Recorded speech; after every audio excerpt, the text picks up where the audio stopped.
Rasulullah SAW sebelum tidur seringkali membisikkan kata-kata cinta. Wallahi inni la uhibbu, demi Allah istriku saya sangat cinta padamu. Subhanallah. Ini opa-opa ya, 60 tahun ini masih mengucapkan kata-kata cinta.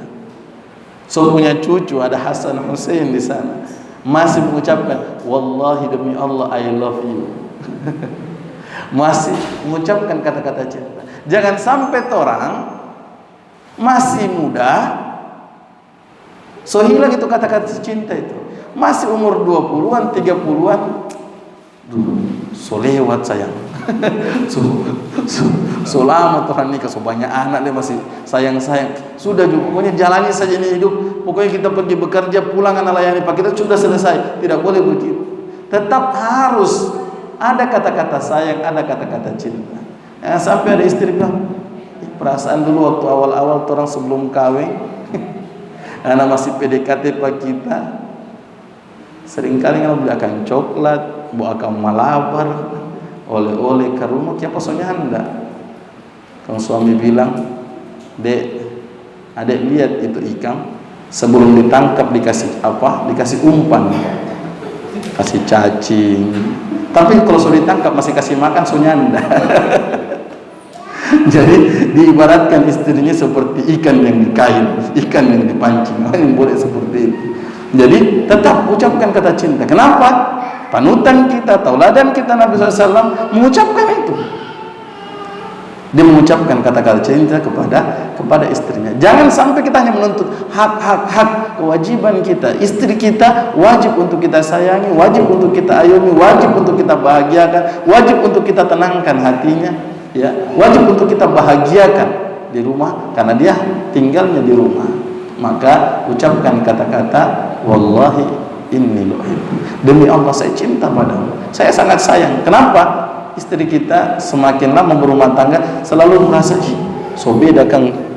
Dulu merasa masih kencang sekali, dulu perasaan saya cantik sekali. Jangan sampai suami saya ini so tidak sayang pada kita. Ketika kerja ketemu dengan teman-teman kerja di luar, ketemu banyak orang di luar, mungkin sudah lebih suka dengan orang di luar daripada kita. Makanya wajib untuk selalu dikuatkan, demi Allah saya sayang sekali, saya cinta sekali, supaya tenang hatinya. Meskipun barangkali nanti kalau tuh anak cantik sekali, meskipun berat dalam hati istri ya, pasti nggak nalewa ini dia, tapi ya biar ya, tetap istri Allah, istri itu senang ketika dipuji, ketika disanjung-sanjung. Ya. Sering berhias. Nabi Sallallahu Alaihi Wasallam sering pakai parfum. Nabi SAW sering berpenampilan indah, penampilan yang gagah, ganteng di depan istri-istrinya. Ketika keluar, dia gagah, di rumah tetap gagah. Jangan sampai mau pergi kerja pakai dasi, setel dalam, indah pakai parfum, sampai di rumah Maman itu sarung yang kemarin, kemudian urut dulu dan pakai minyak GPU, sebelum tidur bau GPU. Pakai sarung so 3 hari nyandak cuci GPU tiap hari, ya, baru mau tidur sama istrinya. Ya istri jangan heran kalau istri juga begitu. Di rumah dari pagi pakai daster, itu yang dipakai mencuci, itu yang dipakai memasak, itu yang dipakai ke pasar, sampai mau tidur itu juga yang dia pakai untuk melayani suaminya.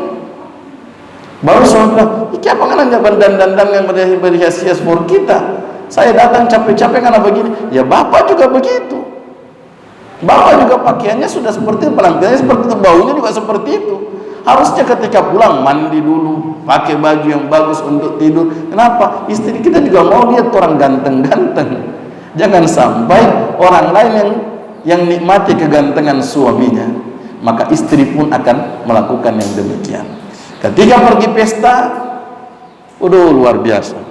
1 jam depan cermin, mulai dari alis, bulu mata, kemudian merah-merah pipi, lipstik, pakai baju yang paling gagah, pergi di pesta.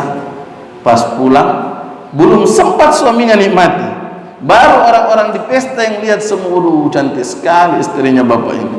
Sampai di rumah ada gerah, lepas semua ini peniti-peniti ini dia, ganti dengan daster, gong, pakai minyak angin, tidur. Bagaimana mau jadi rumahku surgaku? Di surga nyanda ada orang bau, di surga nyanda ada orang kerimus, di surga tidak ada. Di surga orang rapi-rapi, di surga orang wangi-wangi, di surga itu indah, bahagia, fresh. Ya. Kata Nabi SAW, ana atazayyanu limra'ati kama uhibbu an tatazayyana li. Saya berhias untuk istriku sebagaimana saya juga suka kalau istriku berhias untuk saya. Subhanallah. Jadi jangan egois, ya. Jangan egois. Bagaimana orang berharap orang istri berhias di rumah, dan itu juga kewajiban istri. Pakaian terindah, pakaian termahal, pakaian terbaik seorang istri adalah pakaian tidur, lebih daripada pakaiannya ke pesta. Ya, kenapa? Karena itulah yang paling disenangi oleh suami. Jangan sampai orang lain yang nikmati, sedangkan suami yang tidak pernah melihat kecantikan, keindahan istrinya di dalam rumah. Jadi seperti itu. Minum, Nabi SAW sampai dibuatin lagu minum di bekas minum sang istri, ya. Jangan sama dengan orang mau minum, istri disuruh, aduh ganti gelas lain karena sudah pakai ini dia. Nabi justru cari di mana tadi bekas bibirnya istriku, saya juga mau minum di situ. Subhanallah. Itu romantisnya Rasul SAW. Ini yang harus orang ikuti untuk menghidupkan suasana dan nuansa surgawi dalam rumah tangga kita sebelum kita menikmati surga yang hakiki, surga yang abadi di hari akhirat kelak nanti. Bagaimana dengan anak-anak? Anak-anak pun demikian. Anak-anak harus tahu, anak-anak harus sadar bahwa saya posisinya anak. Posisinya anak, bapak ibu bakalai, bapak ibu ribut, anak-anak tidak boleh ikut campur. Anak-anak wajib sami'na wa ata'na, saya dengar, saya taat. Anak-anak wajib memposisikan diri sebagai anak yang diatur oleh orang tua. Orang tua wajib bertanggung jawab terhadap anaknya. Kullukum ra'in wa kullukum mas'ulun an ra'iyatih. Setiap kalian pemimpin dan diminta pertanggungjawaban apa yang kalian pimpin. Anak-anak kita adalah rakyat kita yang wajib kita ayomi, wajib kita jaga, wajib kita arahkan, dan kita pasti akan minta pertanggungjawaban terhadap anak. Jangan baru disuruh satu kali anak, satu kali mengaji nak, tidak mau, dua kali mengaji nak, tidak mau, tidak pernah mau pergi mengaji, sudah, yang penting saya sudah sampaikan, terserah dia. Oh, harus maksimal. Kapan anak kita tidak bisa mengaji, kapan anak kita salah jalan, maka orang tuanya kelak diminta pertanggungjawaban di hadapan Allah Subhanahu wa taala. Kelak ada anak yang divonis masuk neraka oleh Allah Subhanahu wa taala. Vonis masuk neraka. Kenapa? Ngana pacaran. Kenapa? Ngana berzina. Kenapa? Ngana begini dan begitu. Setelah divonis masuk neraka, dia akan interupsi.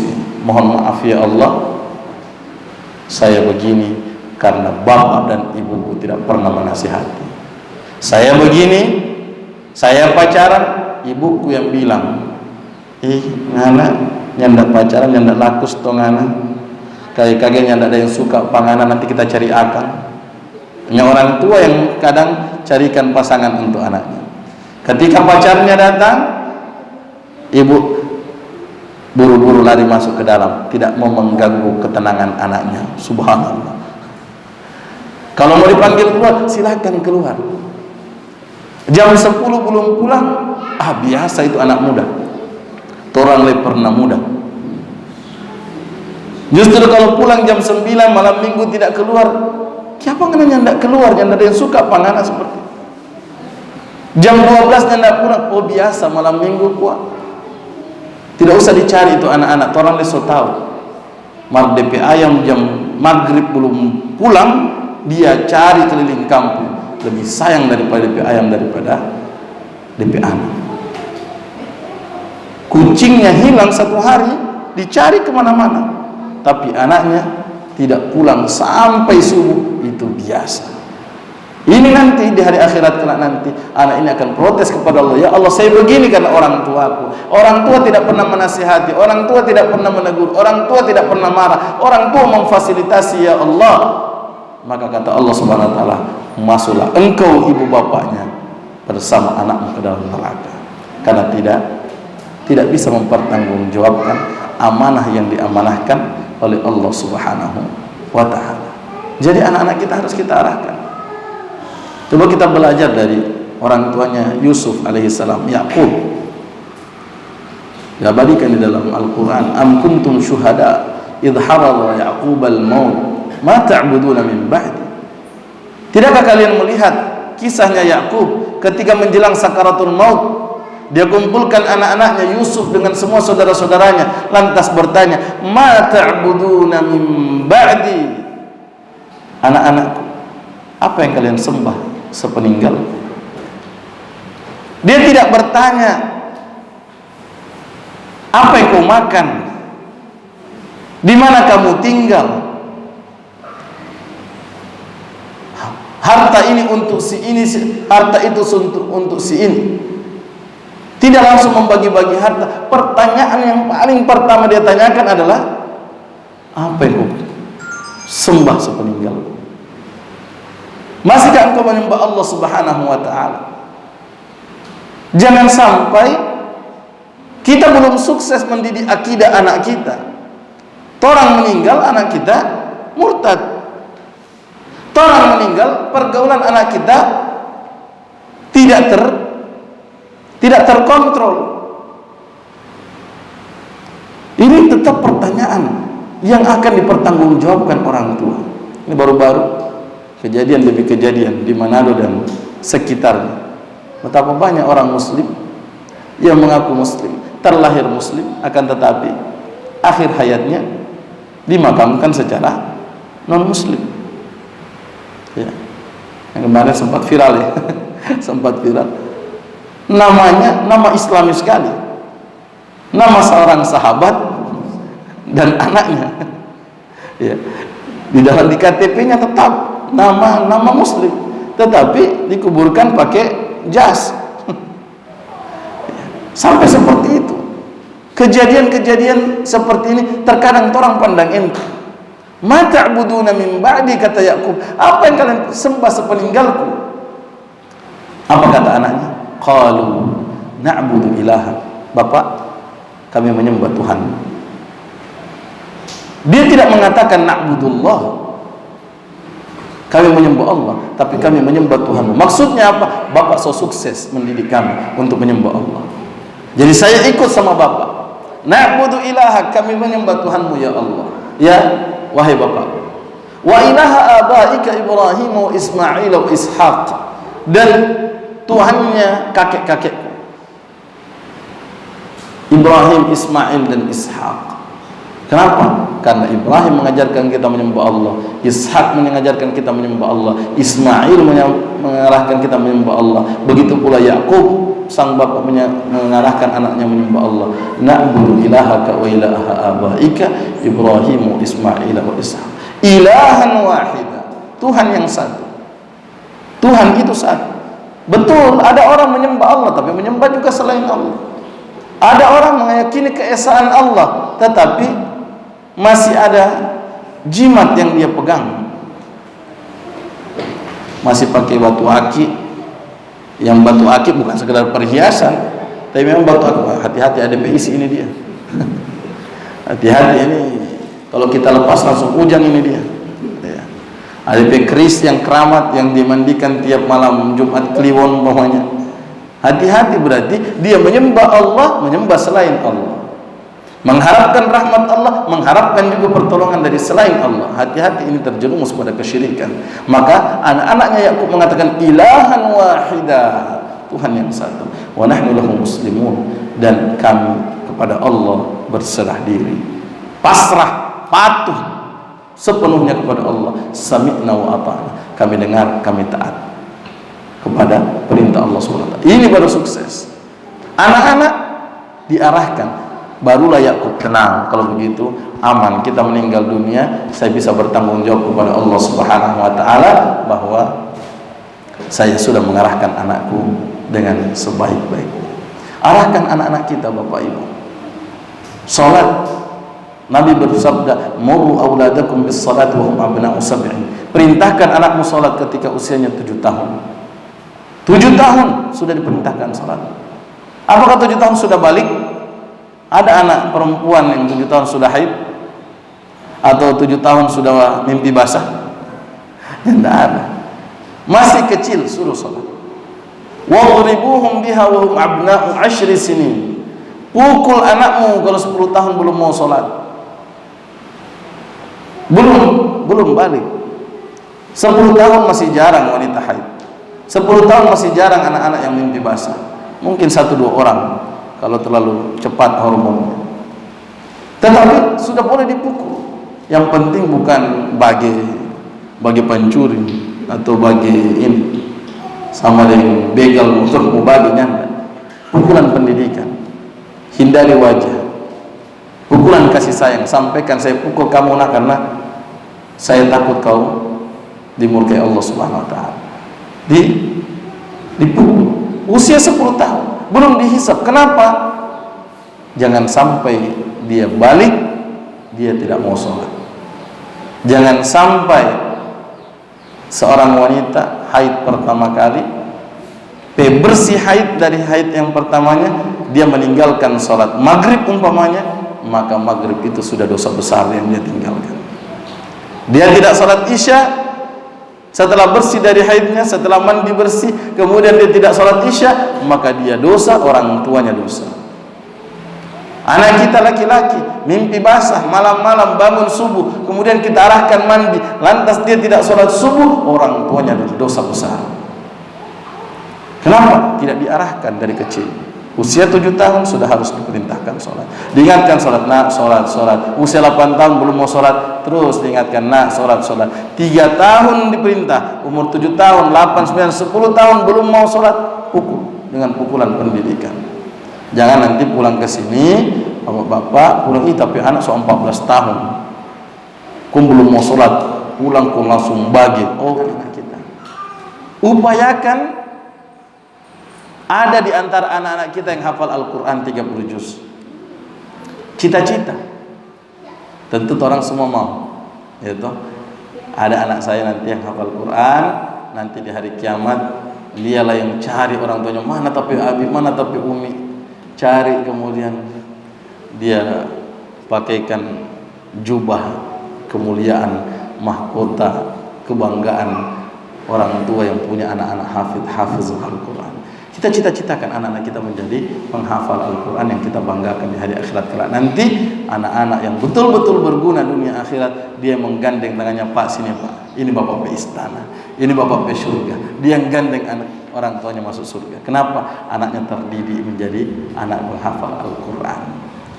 Usahakan, cita-citakan kita mendidik anak-anak kita menjadi penghafal Al-Quran agar kita bisa sama-sama di surga Allah Subhanahu wa taala. Dulu ada sepasang suami istri, bapak dan ibu.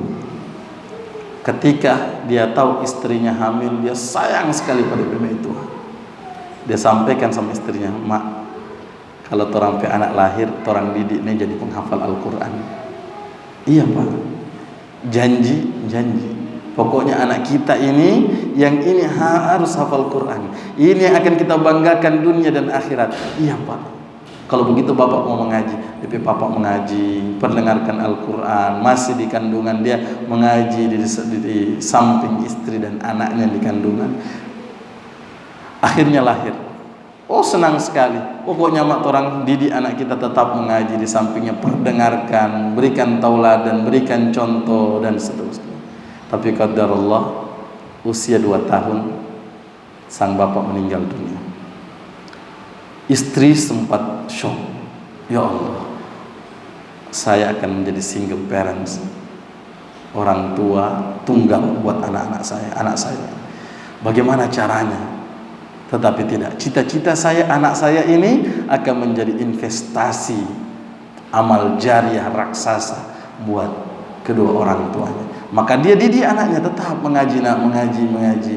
Diajarkan huruf hijaiyah, mengaji. Tapi qadarullah, ujian berikutnya datang. Usia 4 tahun anaknya sakit dan divonis sama dokter buta permanen, tidak bisa melihat. Mamanya tambah syok, astagfirullahaladzim.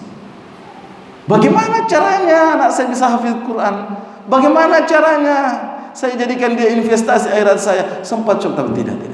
Ini ujian Allah Subhanahu wa taala. Saya tetap harus arahkan anak saya jadi penghafal Al-Quran. Saya harus raih cita-cita visi kami orang tuanya. Anak saya harus hafal Al-Quran. Usia 4 tahun sudah masukkan ke sekolah tahfidz. Masuk sekolah tahfidz. Meskipun paling muda, paling kecil di antara teman-temannya. Akhirnya dia masuk di sekolah tahfidzul Quran. Sang guru mengajarkan mengaji, menghafal, tapi dia buta, duduk paling belakang. Sang guru kemudian membaca satu surah Qaf. Dia baca surah Qaf dari ayat pertama sampai terakhir. Kemudian mengatakan, anak-anakku, adakah yang sudah menghafal surah Qaf? Semua badiam. Tapi tamang-tamang usia 7, 8, 10 tahun badiam. Belum ada yang hafal? Belum. Tiba-tiba ada anak kecil di pojok belakang usia 4 tahun.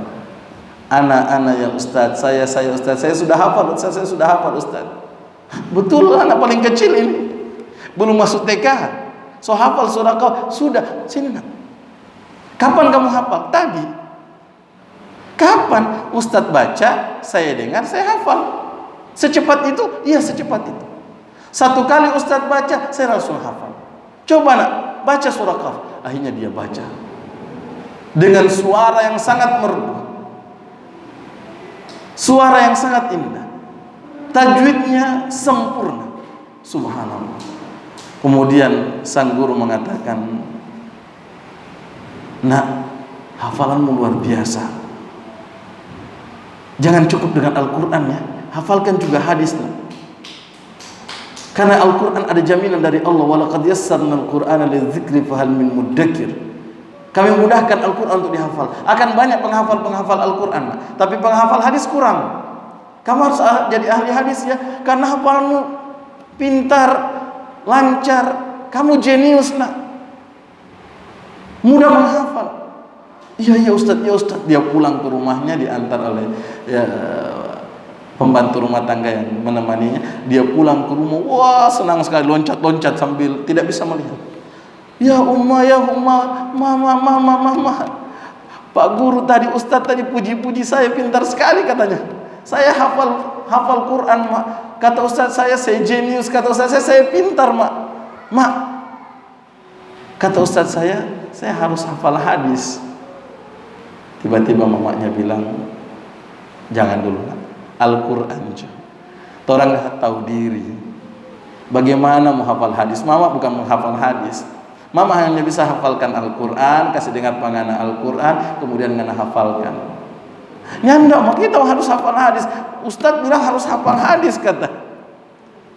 Mar, bagaimana caranya nak? Dia bilang, pokoknya saya mau hafal hadis nak. Mamanya bilang, iktafi bil Quran, cukup dengan Al-Quran. Akhirnya dia meraju, dia menangis, dia masuk kamar. Lihat anaknya syok, mamanya sedih. Akhirnya mamanya sholat 2 rakaat. Dia tumpahkan semua keluh kesahnya kepada Allah Subhanahu wa taala. Anaknya di dalam menangis dalam kamar. Kemudian sudah mulai diam, dia ingat-ingat lagi hafalannya. Dia ulang-ulangi surah Qaf tadi. Kemudian anaknya ini, sang ibu setelah sholat berdoa. Ibunya mengatakan, Ya Allahu ya Basir, Ya Allah yang maha melihat, Ya man ala kulli syai'in qadir, yang maha mampu untuk mentakdirkan segala sesuatu. Ya Allah, a'id basarata ibni, Ya Allah kembalikan penglihatan anakku. Ya Allah ya Basir, Ya man ala kulli syai'in qadir, a'id basarata ibni, Ya Allah yang maha melihat, Ya Allah yang maha mampu, Ya Allah kembalikan penglihatan anakku. Ya Allah, ujianmu begitu berat. Di waktu yang sama anaknya sedang murajaah, mengulangi hafalannya surah Qaf. ayat 22, laqad kunta fi ghaflatin min hadha fakashafna 'anka ghita'ak fabasaruka al-yawma hadid. Sungguh engkau telah melalaikan hari ini, dan hari ini kami bukakan pandanganmu dan pandangan matamu dengan pandangan yang sangat tajam. Ini makna surah Qaf ayat 22. Tetapi itu nanti di hari kiamat, tetapi dimajukan di dunia untuk anak ini. Tiba-tiba di waktu yang bersamaan ibunya berdoa, ya Allah ya Basir, ya Allah yang Maha melihat. Anaknya mengatakan fakashafna anka ghita'ak fabasaruka al-yawma hadid. Tiba-tiba pandangannya terbuka. Dalam riwayat yang lain, anak ini setelah mengaji tidur, bangun tidur tiba-tiba langsung melihat. Kemudian dia langsung loncat, dia cari mamanya keliling rumah, mama, dia cari ke mamanya. Laqad ra'aitu, saya sudah melihat, Mak. Mamanya kaget, kemudian bertanya, aduh, anak saya lagi berhalusinasi. Karena dia butanya permanen. Nah, mungkin anak tidak bisa melihat. Mungkin hanya hatinya saja yang melihat. Tidak, Mak. Mama kan pakai baju warna ini. Posisi kursi kan di sini. Dia gambarkan semua situasi rumah. Sampai akhirnya mamanya, subhanallah, anak saya melihat tanpa harus ke dokter, tanpa ada pengobatan yang luar biasa. Tiba-tiba melihat, dia peluk anaknya, dia menangis sejadi-jadinya. Ya Allah, kalau begitu saya dukung anakku menjadi penghafal hadis, menjadi ahlul hadis, yang kelak nanti menjadi ulama hadis dan dikenal dengan nama Muhammad bin Ismail ibn Ibrahim ibn al-Mughirah ibn Bardizbah al-Bukhari. Dialah Imam Bukhari. Kisah kecil Imam Bukhari yang diberikan penyakit buta di usia 4 tahun, tetapi bisa menjadi tokoh hadis nomor 1 dunia sepanjang zaman. Semoga dengan cita-cita kita, minimal diawali dengan cita-cita kedua orang tua, insya Allah anak-anak kita juga kelak bisa menjadi ahlul hadis, ahlul Quran, dan tentunya menjadi penyelamat penolong kita di hari akhirat kelak nanti. Semoga apa yang kami sampaikan pada kesempatan kali ini dapat bermanfaat. Dari jam 12 tadi dibatasi waktu kurang 4 menit, kita cukupkan sampai di sini. Dan Assalamualaikum warahmatullahi wabarakatuh.